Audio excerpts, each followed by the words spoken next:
Time doesn't erase murder. It just hides it better. They said the case was closed.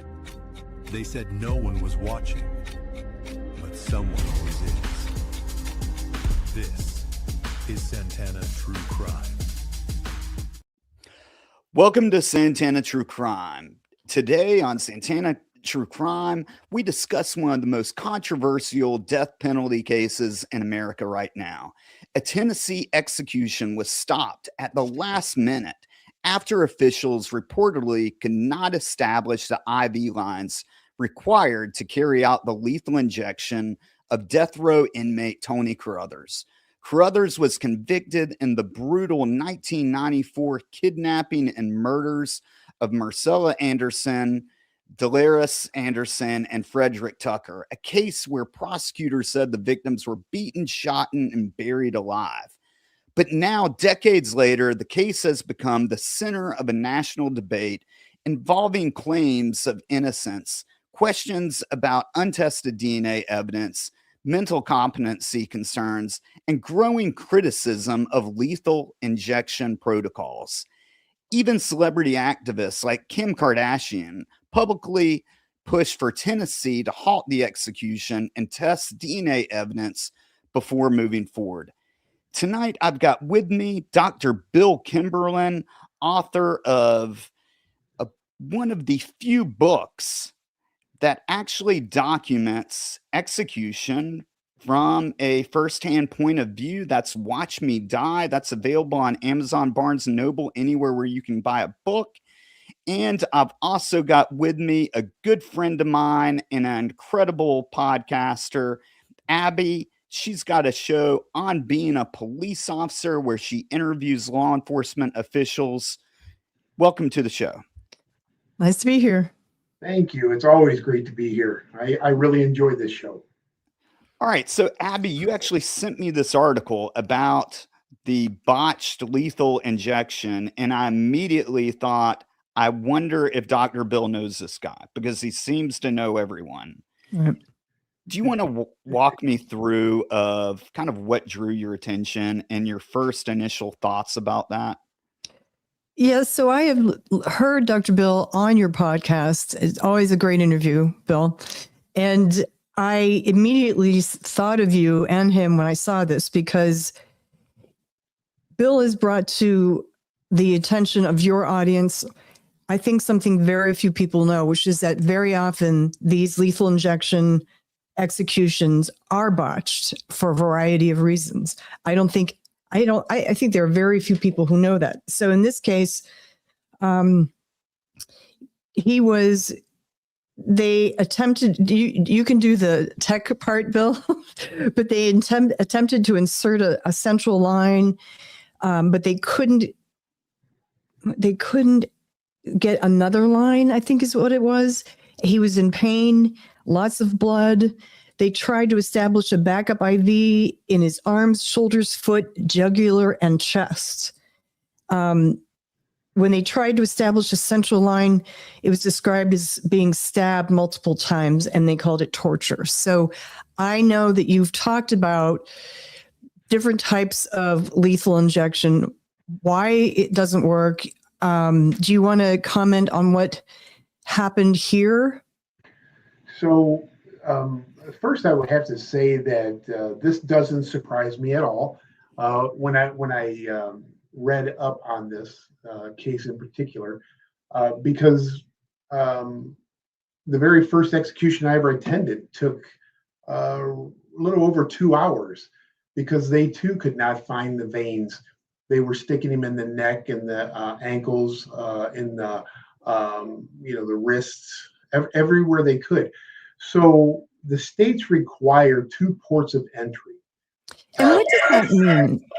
So that means you have to have 2 PICC lines or 2 IVs inserted during an execution, meaning that if one were to close up, then the other one would be readily accessible. Okay. The problem gets to be that there are no medical professionals involved. Right. I did see on the news, on the different segments where they said that, the doctor wasn't qualified or the medical team wasn't qualified. The fact of the matter is, there are None no of them. nurses, there are no physicians that take part in any execution. They're typically, EMTs, through the prison or whatever. You also have a lot of inmates that have used IV drugs over the years, which creates issues with their veins and finding those access ports. And then you also have weight or obesity issues from them being on death row and eating very well and not doing very much. So there's all different types of reasons behind it, but it shouldn't shock anyone at all. I've had them where the guy, like I said, took over 2 hours for the first one. I had another guy, I wasn't present at it, but he was one of mine, who they literally missed every vein and used up all of the drugs and had to call his execution off. Romel Broom in Ohio. And then the legal question starts. They started asking, well, if he survived an execution, does he have to be put to death again or tried again? And the Supreme Court ruled that he did have to face execution, but he ended up dying of COVID before they could get to him again. So, It's another piece of this that I was thinking the other day when I was getting my blood drawn for some blood work at the doctor's office, is that when I did have a trained medical professional trying to get blood out of my veins, which, I go to the doctor and get my blood work done like most people, she was having trouble. And I'm not a drug user. I'm in pretty good shape, but it was just human error. And sure. I can imagine having someone that's not trained and also realizing that they're about to execute someone and having that in their mind while they're trying to do a delicate task, like inserting a needle into a vein. Correct. And it is, it's a state sanctioned murder. I mean, there's no other way around it. They're doing what they're supposed to be doing, but you're taking a human life. And that, when I witnessed the executions, and all of mine have been lethal injections, but all of them have been different forms of lethal injection. Because again, here in the United States, even though, we can't figure out universal health care, we can't figure out universal education or a tax code or anything else, we're still trying to figure out better ways to put people to death. And so I've seen the 3-drug cocktail, 1-drug cocktail, 2 drugs, and none of them are like putting somebody, just fast asleep. It's designed to make it more humane for the witnesses, not for the person being executed. Can you go into more detail about that? Because Sure. I think that that's something that why people push, because it's a whole separate debate whether we should have the death penalty or not. I think there's a lot of flaws in it myself personally. But if you're going to have it, I think that a lot of people are pushing, and this is just my own opinion, that they're pushing the lethal injection because they feel like it's this humane way to put someone to death. But I don't think that's true, right? So no, it is absolutely not true. What tends to happen is they'll take the first drug, like say sodium pentothal, and that renders the defendant unconscious. The second drug typically is in the classification of pancurium bromide, which is a paralyzation agent, paralyzes every muscle in your body. So while they appear to be asleep and relaxed, they're just paralyzed. And then the third drug, being the classification of potassium chloride, what it does is forces your heart into a cardiac arrest. Well, some of those drugs tend to wear off faster than the others because, again, no medical professionals involved, no anesthesiologists or anything like that. So everybody's getting the same amount. And a larger person, that paralyzation agent, which happened in the first case that I was involved in, wore off. So you could see the individual, gasping for air and convulsing because your body's natural defense mechanisms do kick in. And the natural defense mechanisms say your heart should not be having cardiac arrest, and it does whatever it does. So it can be very tormenting or traumatizing to other people. But again, they're trying to do that to make it more peaceful and humane for the witnesses, not for the defendant. And people want to compare it always to like putting your dog to sleep or something like that. And it's nothing like that at all. So. And can I ask why? I think you've explained it before, but why are there no medical people doing this procedure? It's because they have that Hippocratic oath of doing no harm. So right. Nurses and physicians, they can't take part in it. Now, I will say that in an execution, the two people that you never see are the executioner and the physician that is there to pronounce the person, the body, dead. So they'll close the curtain, the physician will come out, check the vitals, pronounce them dead, leave, and then the curtain opens back up. But they also have them there just in case that phone on the wall does ring, because there is one on the phone on the wall, and they have a crash cart standing by just in case anything were needed in order to intervene. So, my guess is when they took this individual, when the governor called this execution off and the curtains closed, then the physician would have come out and rendered any specific aid that he could and assisted at that point out of sight of any of the witnesses. And you've seen these executions. Is the person scared? How do they act? So in all of my cases, my guys were it's like a deer in headlights, because remember, they're on death row for usually a minimum of 20 years anyways. They've received all these different phantom dates where they're going to get executed here, they're going to get, and it never comes to fruition. But so when it finally comes to this point, a lot of times they're still in denial, or what they do is they'll give them sedatives ahead of time as well, Valium or Alazepam or anything along those lines helps calm their nerves, so to speak. Antihistamines to keep the veins open more and things like that. So it's a process, but it's not scientific in my opinion. When I brought up this case to you, you mentioned another case. Do you mind sharing that about the needle going into the muscle? Of my guys? Yes. So the very first one, they couldn't find his veins at all. Finally, when they were able to attach the IV into the one arm, they will hook up a bag of saline solution, because they have to keep that flowing, flushed out, so it doesn't clog up while they're working on the other arm, just like they would have in Tennessee.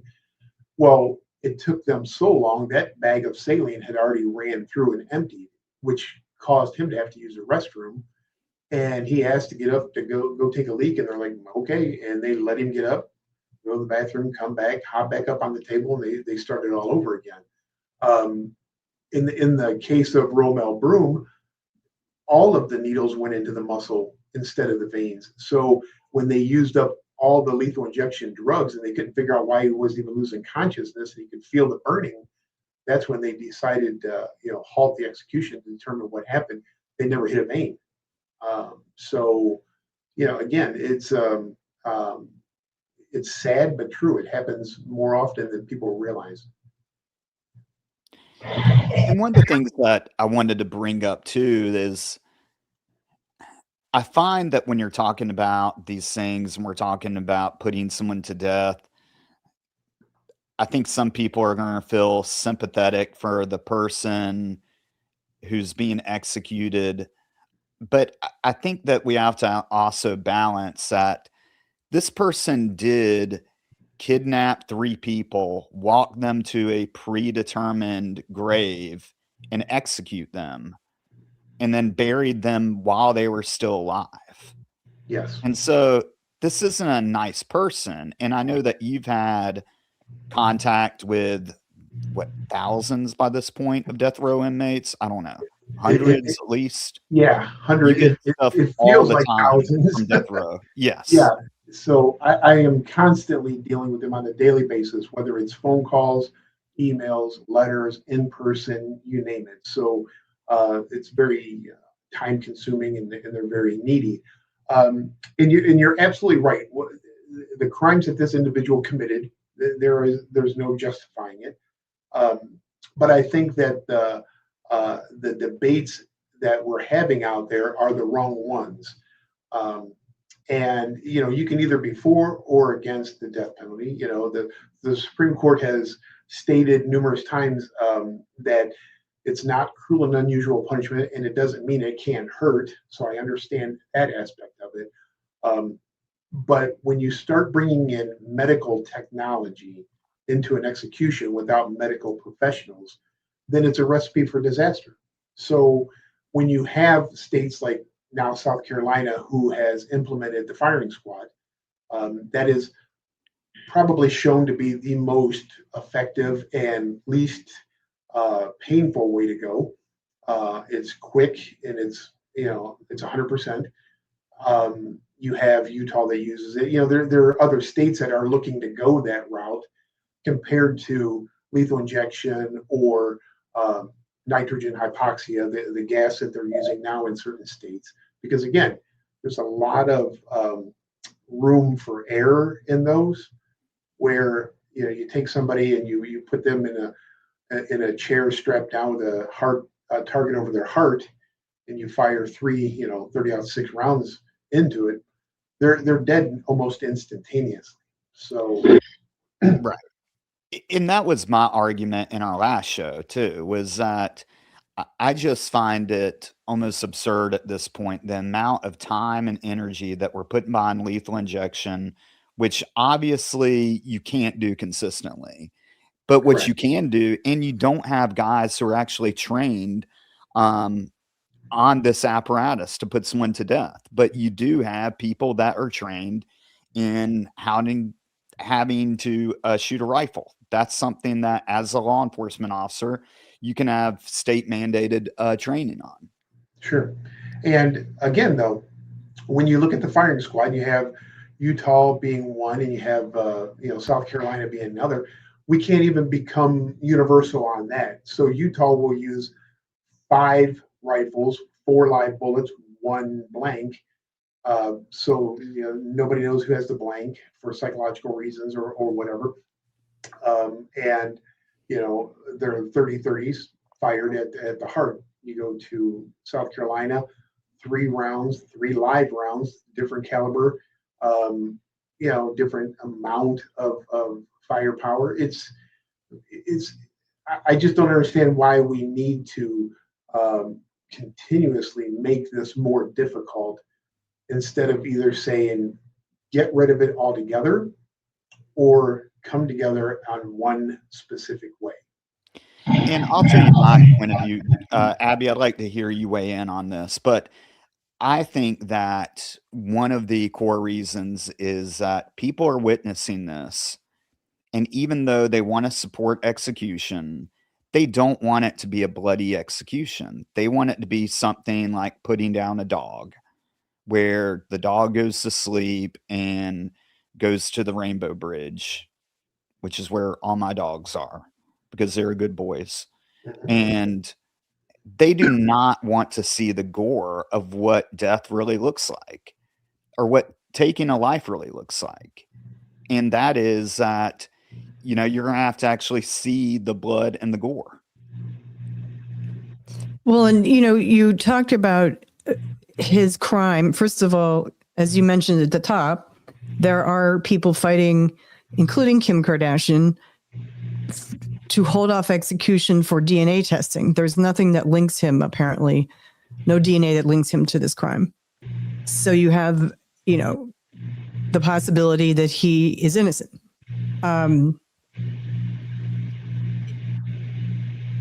Then, is that audio okay? I'm hearing Is my my buzzing in the background, but yeah, you're fine. Can you hear me? Yeah. Okay, just roll with it.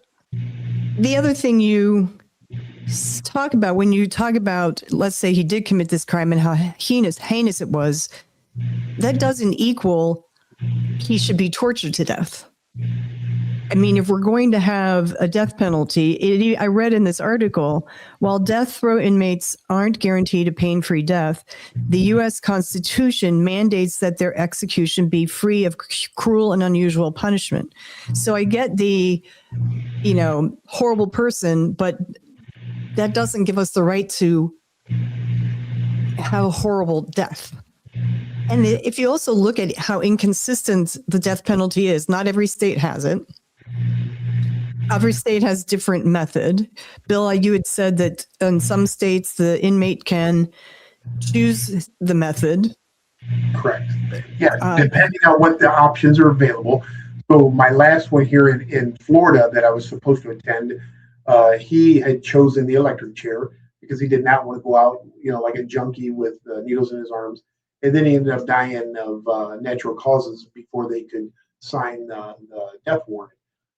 So there are certain states that if they have a backup method, it's up to that person to choose.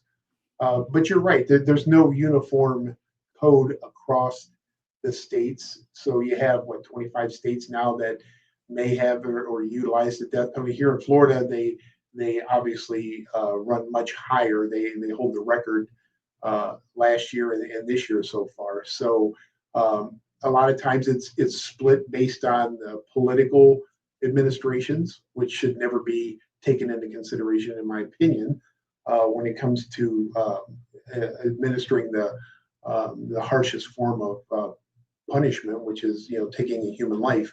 And you're right, it doesn't excuse or give the states free reign to torture these individuals or not. But in the same token, I think that if we're going to utilize this punishment, this form of punishment, even though Canada does not, Mexico doesn't, Europe doesn't, Russia doesn't, it's just us and Japan as democracies and industrialized nations that actually use it. And I don't know why we think that it works, but that's for a different debate. But I do think that they need to stop worrying about making it more humane for the witnesses and just, like Cameron was saying, if you're going to sentence somebody to death, then you should be prepared to see what death looks like. It's that simple. And why are so many of them on death row for decades? And you've also talked about death row, at least in some cases, is kind of a country club, compared to Gen Pop. Right. So obviously each state is different when it comes to the appeals process, because, you have somebody that goes to, that gets sentenced to death, they automatically have appeals. Automatically. They don't have to file for them. So they'll run through all of their state appeals, and then they have their federal appeals, make sure their constitutional rights weren't violated and everything else. So that takes many, many, many years. On top of that, then you have the governor of that state, whichever state it is, to determine whether they're going to sign any execution warrants or not. So like California has the largest segment of the population on death row, 800, 700, 800 people right now, but they haven't executed anybody in well over a decade. My home state of Ohio, they have a moratorium placed on it because of the lethal injection aspect of it. So, but that could change very easily come November with the new governor, and he starts signing warrants. So it's too politicized. It's not uniformed. It's a system that's broken beyond repair.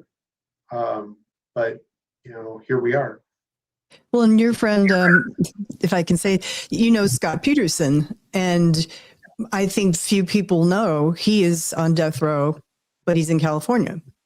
So he was on death row. He was commuted to life without, and and currently the Innocence Project of I don't know if you can see that or not, but that's death row calling. That's how much they call right now.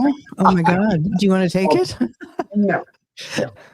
I was going to say you can have him join our conversation here. Yeah, ask him which way he would like to be put to death. Yeah. Jeez. Oh my God. So they have access to phones, obviously. They have access to tablets, so they email all the time. They have access to have people order them click lists, food, shoes, pants. They're out of their cells more than they're in their cells. So when I discuss and talk about them having it much better on death row than in general population, I still stand by that. It's every time I go to death row, it's very clean, it's very quiet. I'm treated very well. Probably the harshest death row I've been on was San Quentin, where they lock you in the cell or the cage with them. But that's because of the vast numbers that they had. Now that they have them spread out in California instead of San Quentin, it's totally different. But yeah, that's they have a lot of amenities that most people do not realize when it comes to death row. And Cameron, William, what is William's last name? Noguera? Noguera was a death row inmate, but he did not live this country club life. I mean, I guess Bill, it's different from state to state. William, for every minute of every day, had to fight to stay alive and not get killed by another inmate. He did not have. So is it a state by state thing? No, I think it could also be a person's perception versus reality. So he was, in San Quentin, right along with Scott Peterson, right along with many of my other ones that were on death row at the time in San Quentin, and none of them complained. Well, he didn't complain. He just tried to survive. Well, I mean, like Scott and all of them, they never had to worry about anything. Nobody tries to kill Scott? No.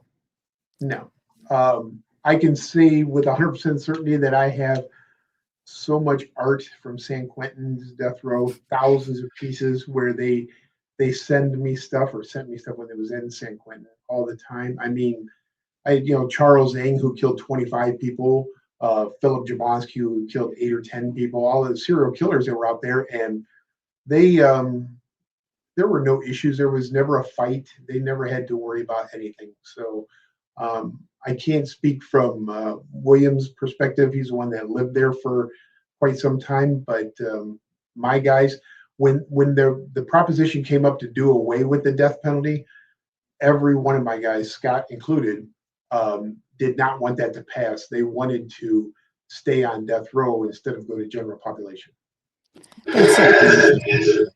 Sorry, I'm getting some background, I think. That's what I find so interesting is that you can either be on death row, but that you're not going to be executed. And even if you are, it's going to be when you're an old man. And you can have all these privileges. You can do your art, which they're selling this art to make more money. Big money. Mm-hmm. Right. Even we talked about this before, but even if you're not an artist, they'll do things like put their handprints on a piece of paper and sign it and sell that. So they've got their scams running. How do you think Scott would do, for example? Because you talk to him a lot in general population. He's in that right now. Oh, he is. Yes, because once he was commuted, now he's in Mule Creek, which is a very tough prison. And he's gotten into one altercation there, fight there in the yard, and he flat out admitted to me that it was his own stupidity. They were playing pickleball, and the ball got away from him, and he was chasing the ball down, and he had his paddle in his hand, and there's a newer guy on the yard, and the only thing that guy sees is Scott running towards him with a paddle in his hand. So instantly he thinks his life's in danger, and they start fighting. Scott didn't throw a punch, but he took some. It made news, of course. They both of them got maced, and they were separated and put in cages until they could determine who was at risk and who was at fault and everything else. And before that day was over, they were already made up, and the guy was taking classes that Scott was tutoring or teaching inside the prison. So it's again, it's not that I would say prison is a great place to be, but for some reason, my guys tend to acclimate well, even the ones that are the worst of the worst, or somebody like Scott who has come from privileged upbringings. He's got a sense of humor. I talk to him about every 2 weeks. It's there's really complaints. What in general do they call you for? Just so sometimes I'll ice them. So I haven't returned any emails in about 3 weeks, because a lot of times they get too needy. So I'll ice them, and then they start getting concerned. How's my health? How's my family's health? How's anything along those lines? Where they just want to make sure that they didn't do anything wrong, which sounds odd because they've killed a lot of people, but they're worried about upsetting me. And just for anyone who doesn't know, I don't want to go deep on this, but you started talking with death row inmates because you were teaching, I believe, and Yes. you were the big 4 topics you said were gun control, abortion, legalization of drugs, and nobody had any background research on capital punishment. So you have set out to get firsthand accounts. Yes, and it only originally I was only going to do this, 2 or 3 times, go to death row in Ohio. I just wanted to say, because I knew enough about the drug laws, the gun laws, and abortions and all that throughout the years. I didn't know anything about capital punishment. I didn't want to be the type of professor that taught book smarts only. So I could say at least I went there firsthand and witnessed what death row was like, so I could report back to the classes and students and feel that I knew what I was talking about. And after getting at the time, it moved from Lucasville to Mansfield in Ohio, the same prison where they filmed Shawshank and all that. And it was probably after the first 3 or 4 times I was down there talking to somebody, another guy asked me, he was like, "Hey, they're going to execute me this year. You want to watch me die?" And I said, "Okay." And it was that conversation that started me down this rabbit hole over 20 years ago. And then once he asked me, then other inmates, because of the lack of transparency, they don't tell anybody anything about the death penalty. So other inmates started reaching out to me, and then it branched out to other states. And here we are today, where I'm still. Now they'll confess to me. They'll do all kinds of stuff. So. And you go ahead, Cameron. No, go ahead. You do share some of that information with law enforcement, right? Or I try to. There's a lot of egos involved, not from my end, but from law enforcement. Right. You also said these poor guys don't know. Well, poor guys. These people don't know what to expect. Like, there's no one that sits them down and says, "Okay, here's what's going to happen." Correct. And so sometimes they're asking you. Yeah, absolutely. Because I've been the one to have last meals with them. I've been the last one they've ever spoken to in their death cell before they're taken and strapped down. So, it's they're always hearing the worst case scenarios, typically from the defense attorneys who want to almost over exaggerate everything to try to get that stay. Especially if they're using the cruel and unusual punishment, and they read all of this stuff, and they'll see that this person suffered, or it felt like they were drowning and everything else, and so the inmates see that, so they want to know, is this real or not? What's going on? So then they started reaching out to me. So I've been invited. I think I still have 5 or 6 more that I've been asked to attend. The next one I think is in Arkansas, and it's gas. So it's. What kind of toll does that take on you? I will know better when I'm done with everything, when I can just walk away from it all. Because right now I'm just so desensitized to it, and it's not a good thing. It's horrible. But I'll get letters sometimes from inmates from whatever death row, and now I'll open it up and I'm like, this person only killed 2 people. I know. And I should never think that way, because one too many is too many. I know.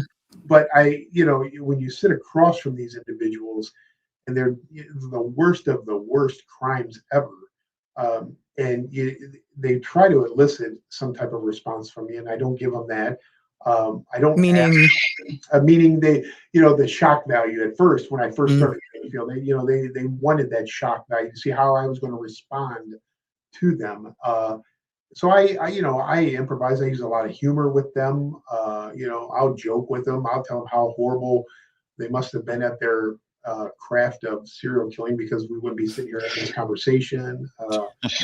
They're like, don't you want to know what I did? I'm like, obviously it's not jaywalking, because you're no different than anybody else. And then they started opening up more to you.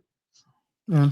One of my favorite stories from Dr. Bill is when he said he had an inmate make him was like, I believe, a painting, and he asked you what you thought about it, and you said, "I hope you can kill better than you can Yes. paint." Yes, I've said that too. And I've gotten to the point now where I'm like, your art sucks so bad. Send me your prison ID if you're going to send me something, or send me a uniform, or send me. So they'll send me shoes, their uniform, their socks.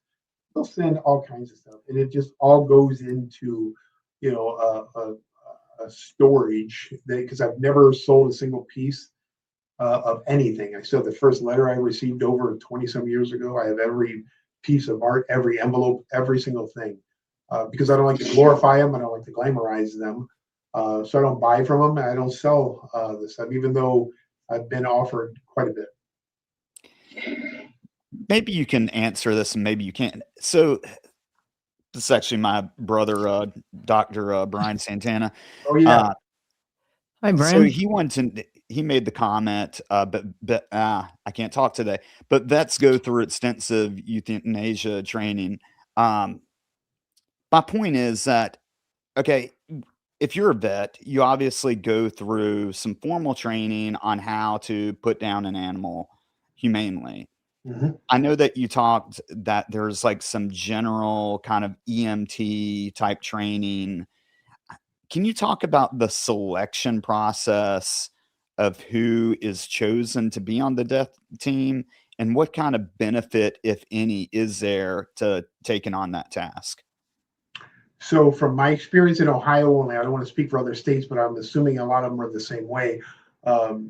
They would have a list up by the time clock, and people could sign up if they wanted to be on the execution team. And a lot of them did it for overtime, and they would end up getting the next day off for free, or paid. So that was really the ones that signed up for it. I mean, it was just that easy, that simple. And have you thought and talked to the corrections people who do this, the impact on them? So I try to steer clear of a lot of the guards, almost all of the guards, simply because of the fact that I value my safety on death row. The guards do not want to see me conversing with any guard in there, So because they've told me flat out, they're like, listen, the guards will let anybody come into death row. We decide if you get to go home for dinner or not. This is our house. So I respect that. And so I try to not speak to any of the guards. Plus, I also know that the majority of the drugs, the alcohol, the cell phones, the porn, everything like that comes in through the guards. So that's how my guys are still getting high all the time on death row, and whether it's meth or crack or weed or alcohol or whatever. So I mean, that's how it's brought in. They know which guard goes with what substance, and Wow. Yeah. That's a whole other conversation. It absolutely is. So one more kind of that lady Cleo brought up is that, is there I'm going to throw something in here. I know that you've reviewed the protocol for Ohio's death penalty. Is there anything that you've seen that when you're finding a vein, you're supposed to move, like try the arms first, and then the toes, and then the neck, and then if you can't find it, then the execution is halted? Or is this just kind of we're going to do our best until we've ran out of resources. So, unfortunately, I don't believe the execution team or the MTs have the authority to halt an execution. So it has to be either the Supreme Court or the governor. So just because they can't find it, it's not like they say, okay, I give up. This guy's going to go back to the cell. They're there to be put to death, and it's your job to administer it in whatever way you can find those veins. So, it's a free for all until you're told by either the governor or the Supreme Court to halt that execution. So, And I read, sorry, it sounds like the groin cannot be used. I'd assume that's probably a no-go too. And that's what, again, I know we've said this before, it becomes just, there's not a clear pathway to this. And it should not be that you are going through a decades-long process of appeals and whatnot to have this day. And who knows how much money we've spent as a state to essentially mess something up, right? Or not get it done. And you also have to, you can't underscore the psychological aspects of everybody that was involved in this execution process in Tennessee. Those individuals have to process and live with the fact that they could not carry this out. So whether they have to go through it again, whether they are going to be reprimanded, chastised, whatever. I don't know what they'll be facing when they go back to work the next day or whatever. The scrutiny that's going to be under probably in front of commissioners and boards to figure out what exactly went wrong. And you also have to look at the inmate who, he survived this execution. So the next thing you know, he's being transferred back to death row, wherever that's going to be. In Tennessee, it used to be Brushy Mountain, but I think they have a different prison now. And he's already said his final goodbyes to everybody, given away all of his property and everything else. They're not going to give that property back, because I've talked to inmates that never got their property back after they've gotten this stay, and they've made enemies when they've left death row, and said their piece to the ones that they didn't like, and now they're back in with them. So the last meal has already gone through all that. They have to forgive it all.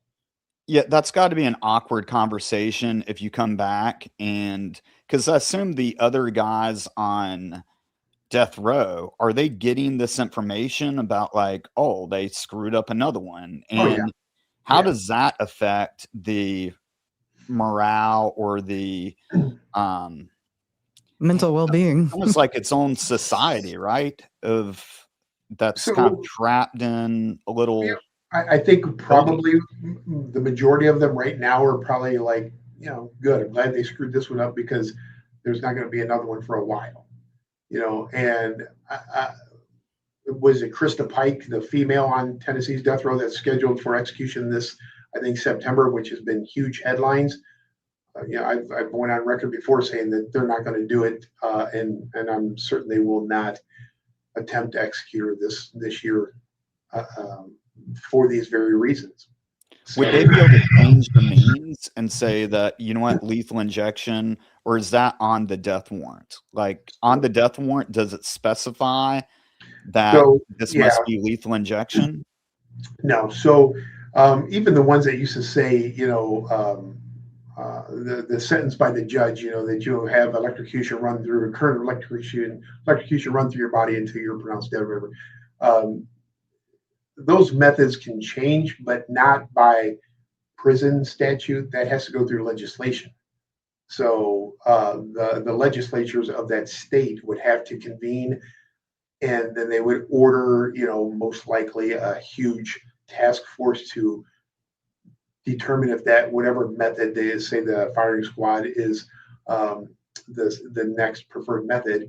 And then say Tennessee, which I know they still have the electric chair as well, so they could probably reinstitute that with no problem. But say they went with a firing squad, then they have to build an entire new death chamber to accommodate that method of executing. So something like that would take a lengthy process. And you mentioned the electric chair. I assume that's just as barbaric. And we used to have a gas chamber. Now you said it's called something else. Yeah, so like California was big in I believe Arizona when it came to the gas chamber, which was really, it was almost medieval when you were strapped to the chair. A bucket of hydrochloric acid was underneath you. The lever was pulled and drops of cyanide tablets would go in there, and then the fumes would rise up. So it took a while, and obviously there was convulsing and everything else that took place. They have since gone to nitrogen hypoxia, where you're strapped to the table just like lethal injection, and they put the mask right over you, so it's 100% nitrogen that is pumped through your lungs, and you suffocate to death, I guess. But again, it looks much more peaceful to those that are witnessing it. So yeah, it's and I could not even imagine. Listen, I'm a baby when it comes to a little 110 outlet, and I get poked. I'm ready to be taken by squad somewhere. I can't imagine the electric chair. So, but yeah, it's the methods are there. The issue becomes, who's going to approve it, and are they going to? Will the governor then, sign that warrant? So. And you mentioned Japan is one country that does also still have the death penalty. Do they have the same methods? Do they have better methods? They are very, there's very little transparency there as well. And, some will still resort to the gallows, and other ones firing squad. But I do know in Japan and that they don't tell you ahead of time when you're going to be executed. So, they come to your cell, and that's your time, and you're executed. Then the family is typically right after that. So, okay. Yeah. And with all of this that we're discussing, who's going to fix it? Like who's the decider? Who's in charge? Is it a state by state Department of Corrections? Like who cares enough to fix this? So that is a great question, because a lot of times when we're having these discussions, most people will say, it just doesn't work. It doesn't work. There's still 53% of the population that still believe in the death penalty. So it is a state by state. Typically, it is based on whether it's a red state or a blue state, conservative to liberal. And the general public doesn't realize how death row is really run. I think if there was more transparency across the board, not just with the execution process, but with death row in itself, people would start to sit back and say, wait a second, why are we wasting our money on this? If this guy raped and killed 3 women and 3 children, you put that person in general population, they will never have a good night's sleep ever. They have to sleep with one eye open because child molesters are looked down upon. Throw them in death row, they're just in with everybody else. They're all one and the same, so they don't have to worry about it.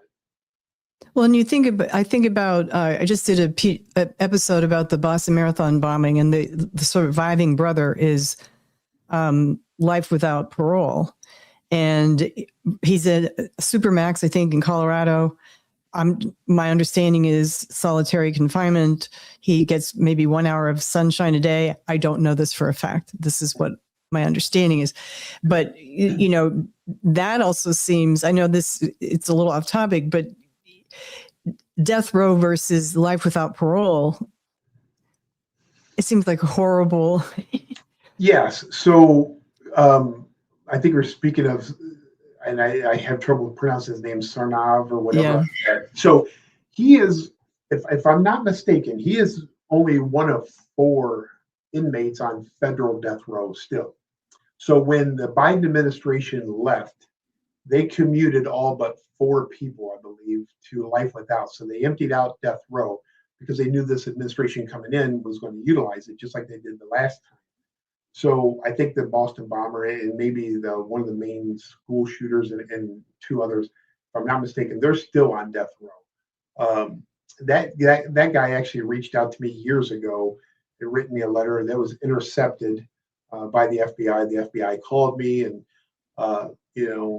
we talked on the phone for like an hour, and they were just interested in what I did for my research and studies. And the FBI agents said flat out, we don't ever really call people. We just intercept the letters and we destroy them.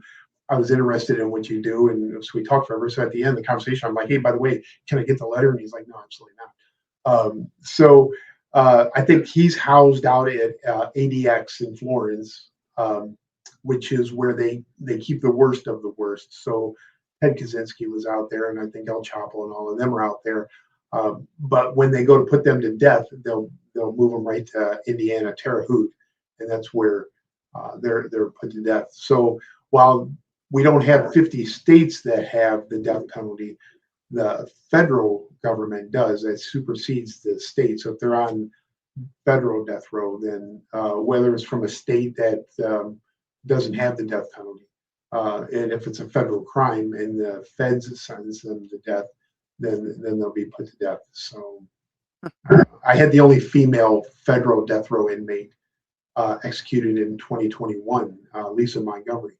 There was only one single female in all the federal death row, and she was mine. There's none now, and that was the first one that was executed in like 70 years. So. And was that by lethal injection? Yes, federal government uses lethal injection, but they're all done right there in Indiana. And do they have the same issues, or are they able to do this better? The feds do not discuss much of anything.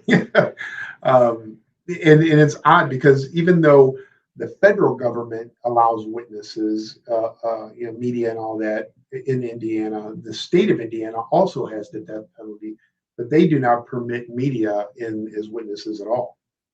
So it's, again, it's that lack of transparency, lack of uniformity, across the board. So you have one state, two different entities, feds and state, putting people to death with different rules and regulations.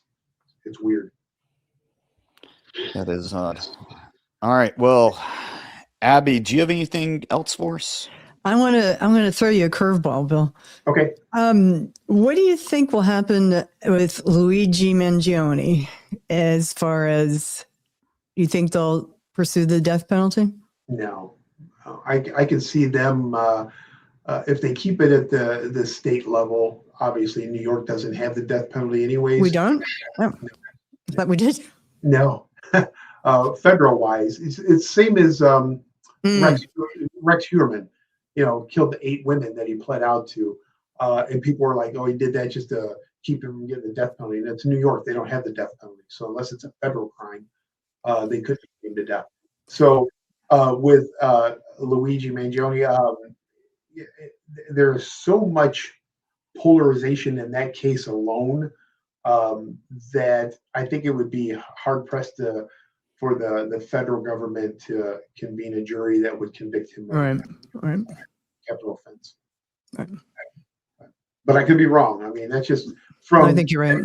I mean, the guy's got Fan club. Yes, more money than he could ever ask for while he's in there, paying for his defense and everything else. So, but he will run his course, and he will probably not fare well in life later on, and he'll be forgotten. So, but New York has had you have the Berkowitzes, Son and Sam, and all of them that are there, and there's no death penalty for them. Son of Sam is still alive? Yeah. Oh yeah, David Berkowitz. Yes. You're He gave kidding. an interview not too long ago. Yeah. Yeah. Wow. About how he found God and all this stuff. Oh, Yeah. that's right. Yes. Very, very spiritual. Him and I would say that the two most spiritual ones that have, I guess if you want to say, turned their life around, would be him and Tex Watson that I speak to on on a regular basis from the Manson family. He's very much, turned his life over and around and everything else, but he'll never get out. He knows that. Same with Berkowitz. Have you talked with Berkowitz?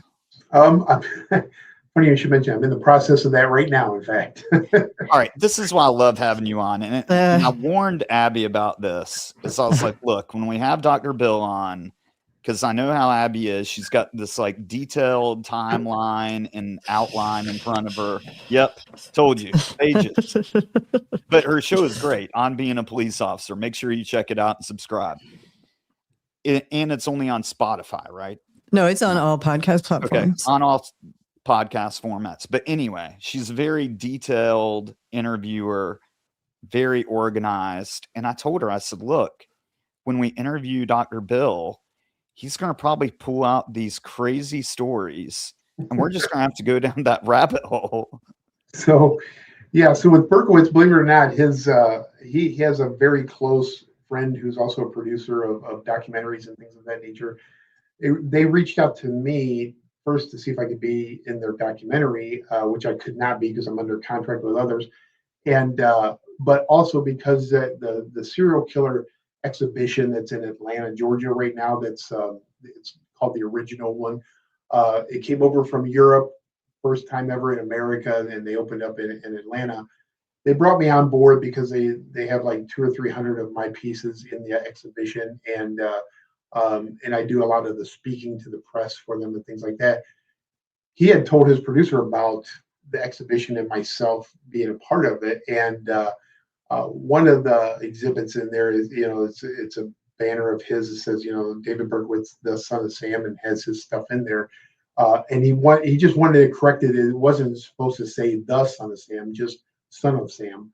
And I'm like, absolutely. If you're willing to discuss it and have stuff put in the exhibition, everything like that, then I'll have them correct that, things like that. So it's odd that a serial killer would reach out on a serial killer exhibition to have some things corrected. So yeah, sorry, getting some static there. That's a whole nother show that I'd love to go down if you do get in touch with him. Yeah, absolutely. I just got a text from his producer yesterday, in fact. So we're in contact. Crazy. Yeah. So it's yeah. And then, like I said, Tex Watson, I try not to bother him too much because I'm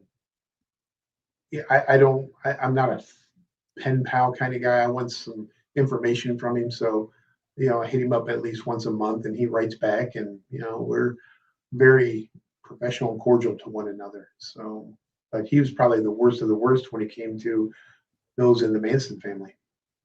Really? Yeah, he's the one that did the majority of all the killings. Tates? Yes. Well, you know what? We'll have you on to talk about that one as well. I'm just going to make a running list. But tell us, how can we support you, Bill? Follow me on, if anybody wants to follow me on Instagram or Facebook, what I do is I post a lot of the art that they send me. So I have like 5 pieces, 6 pieces just this week. So I post it. I don't post the names of the inmates that did it because I don't like to glorify or glamorize them. But if people follow me and then they send me a DM and say, hey, who did this one or who did this, I'll message them right back and tell them exactly, this is a Scott Peterson one, or this is a Charles Ng or Sam Little or whomever. And so I try to interact as much as I can with them on that. The book you had already mentioned. And then I would encourage people that if they're very interested in learning about serial killers and the process of, forensics, criminal justice, law enforcement, everything like that, to check out the original serial killer exhibition, the one that's in Atlanta, not the other ones. They try to take stuff away from us, and all of our stuff is, and I don't mean ours, everybody else. It's 27,000 square feet of space that is utilized with 42 different rooms. It's interactive. It takes you hours to go through. Over 150 serial killers from 5 different continents. I mean, it goes in depth, and it's not just the gory stuff or anything like that. You will learn. There's stuff that you can take your own test to see if you're where you rank on the psychopathy range and everything else. There's a room dedicated just to the victims alone. There's so much stuff there, and I know we'll be taking it to Chicago next, and it'll probably be in this country for the next few years. But it's very educational. I think people would be amazed at the content that's in there. So, and I'm giving them all the props, and no, I don't get kickbacks from it or anything like that. So, I just encourage people to check that out. Well, you make a good point. I'm glad to hear that there is a portion. We don't want to forget the victims in all of this, Absolutely. and I don't think any of us is saying that. I'm glad to hear that there's a portion that's dedicated to them. Strictly to the victims, and that's the last room that you see before you exit, because we wanted to make sure that the last thing in your mindset were the victims. Yeah. So, I think it's very important.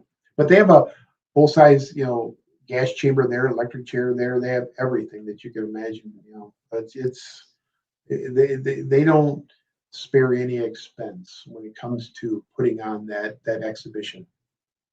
That sounds horrifying and very interesting at the same time. I'd love to see it, but Right. Yeah, it's crazy. Over 2,000 pieces of art and items that are all from the killers themselves. wow, that's very impressive. Yeah. Well, another thing that's impressive is on being a police officer. Just Abby? dropping you a new episode yesterday with the chief of police from Dallas. Nice. Yeah, I'm a civilian interviewing law enforcement from around the country. The podcast is almost 6 years old. I've been doing interviews with law enforcement for 16 years, but it's to tell the real stories of law enforcement, the ones that don't make the news, because I don't think the real stories are the ones that get told. No, Yeah, and you're so true. That statement is spot on, because Cameron and I have discussed this before at length on probably off the air, but law enforcement, they're expected to be psychologists and counselors and mediators and everything else, and it's people don't realize that in the general public, that they have to live this life and then go home and pretend not to. Someone wants you.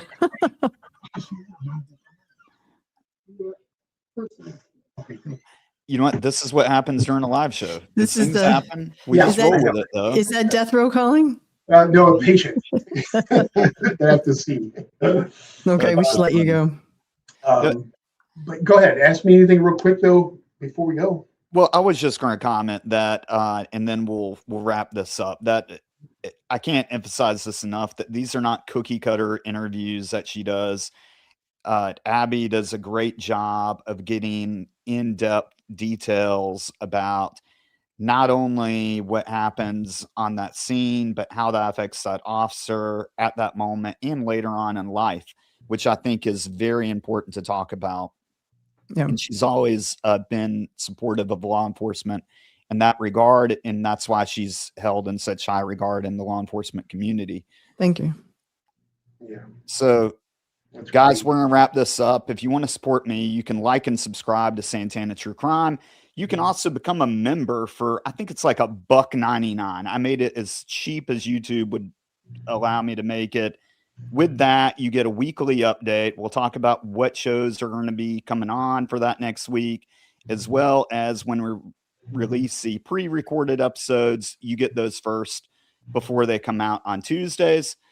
And we've got some merch that you can check out. I've added a lot of since then, but you've got mugs and hats, and we've got t-shirts now that you can pick up. And if you need something to read, you can pick up my book, A Murder on Campus, A Professor, the Cop, and North Carolina's Most Notorious Cold Case.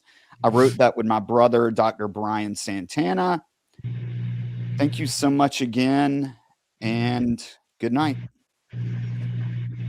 See ya. Thanks so much. Yep, absolutely.